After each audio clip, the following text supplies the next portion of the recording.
Et on va se rendre dans la province du Sud Kivu pour parler de la revue annuelle des activités de coopération RDC-UNICEF pour les provinces du Sud Kivu et également du Maniema qui s'est déroulée sous une note de satisfaction au vu des progrès accomplis en 2020, également en 2021. Au bilan, des milliers d'enfants ont bénéficié de l'éducation de qualité, la protection, des vaccins contre les maladies d'enfance et une grande sensibilisation sur comment se protéger contre la Covid-19. Ernest Mouero signe ces reportages.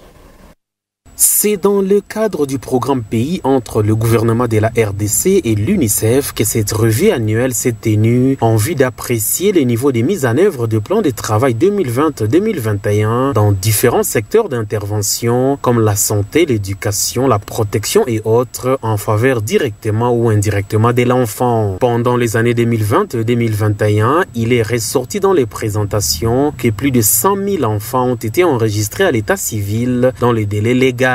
Plus de 1000 jeunes adolescents ont été formés au métier et plus de 20 000 enfants de moins de 5 ans vivant en situation de malnutrition aiguë ont été pris en charge. Au niveau de l'éducation, plus de 800 000 enfants ont bénéficié de l'enseignement à distance au Sud Kivu et au Maniema. Plus de 2000 enfants en conflit avec la loi assistée. Et au niveau de la communication, plus de 400 000 personnes touchées par le message de sensibilisation lié à Covid-19. Des centaines de jeunes ont adhéré aux communautés Yuripota et des enfants reporters accompagnés. Des résultats jugés satisfaisants malgré le contexte Covid.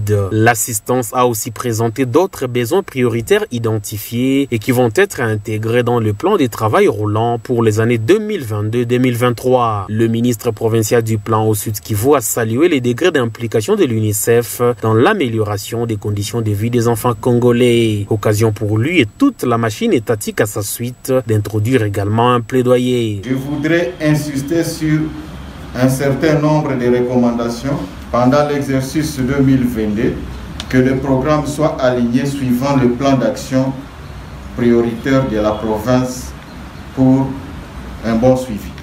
Concernant les DCT, que les partenaires s'efforcent de justifier à temps les fonds leur confiés. Pour les enfants représentés aussi dans cette revue, leur message est clair, la grève préjudicie les enfants, que le gouvernement améliore les conditions de vie de leurs enseignants. Cette revue annuelle a été organisée par la division provinciale du plan au Sud Kivu avec une particularité, la présence des parties prenantes du Sud Kivu et du Maniema dans la salle.